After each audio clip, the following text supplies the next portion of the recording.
7.3 पौधों में जैविक प्रक्रियाएं, लाइफ प्रोसेस इन प्लांट्स।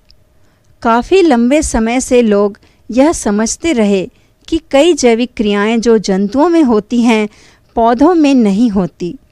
लोगों में यह धारणा थी कि सिर्फ मिट्टी से पौधों को जीवित रहने और बढ़ने के लिए सभी पदार्थ उपलब्ध हो जाते हैं।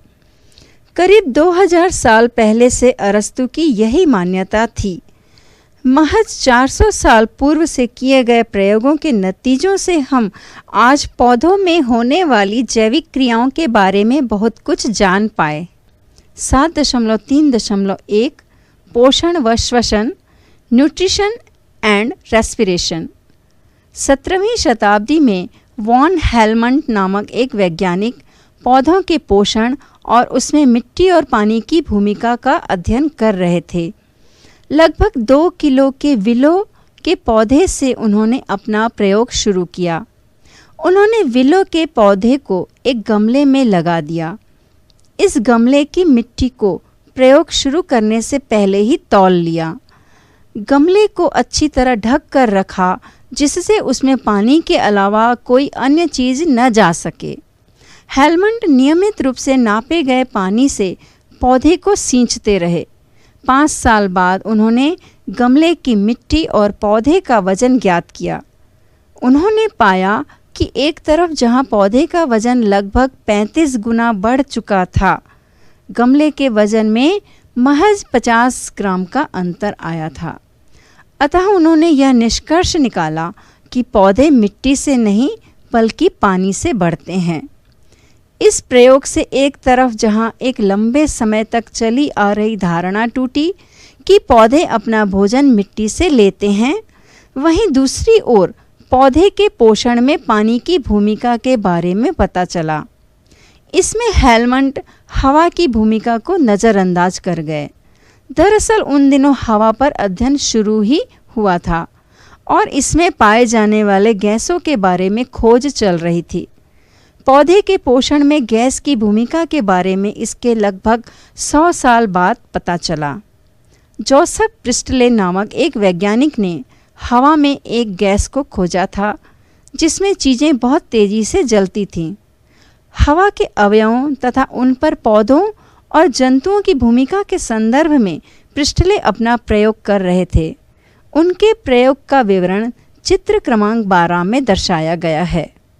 चित्र देखकर बताइए कि अ, ब, स एवं द परिस्थितियों में प्रिस्टले के क्या अवलोकन रहे होंगे। प्रिस्टले के प्रयोग में ब एवं द परिस्थिति में क्रमशः मोमबत्ती जलती रही व चूहा जिंदा रहा। ऐसा क्यों? प्रिस्टले ने पाया कि अ एवं स परिस्थितियों में क्रमशः कुछ समय बाद मोमबत्ती बुझ गई व चूहा मर गया। ब व द परिस्थितियों में पौधे के कारण मोमबत्ती जलती रही और चूहा भी जिंदा रहा।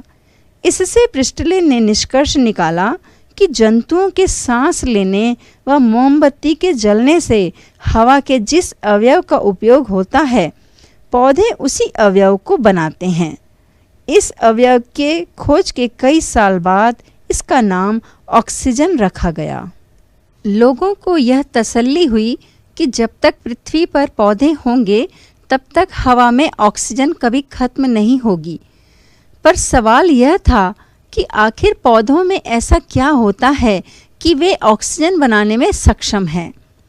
हमने श्वसन की प्रक्रिया के बारे में पढ़ा है कि जब कोशिकाओं में ऑक्सीजन की ग्लूकोज के साथ क्रिया होती है तब कार्बन डाइऑक्साइड और पानी बनने के साथ साथ ऊर्जा निकलती है। वैज्ञानिकों के मन में यह सवाल था कि अगर कार्बन डाइऑक्साइड और पानी की क्रिया करवाई जाए तो क्या होगा। वैज्ञानिकों ने यह पाया कि पौधों में दिन रात चलने वाली श्वसन की प्रक्रिया के अलावा एक और प्रक्रिया चलती है जो सिर्फ दिन में चलती है। इस प्रक्रिया में ऑक्सीजन गैस के बनने व कार्बनिक पदार्थों के निर्माण के लिए ऊर्जा का उपयोग होता है। अगर पौधे ऑक्सीजन बनाते हैं तो उन्हें कहीं न कहीं से ऊर्जा जरूर मिलती होगी। पौधों को ऊर्जा कहाँ से मिलती है? 18वीं सदी में जे इंगिनहाउस नामक एक वैज्ञानिक ने एक प्रयोग के जरिए इसका उत्तर खोजा था। आइए इस प्रयोग को हम भी करके देखें।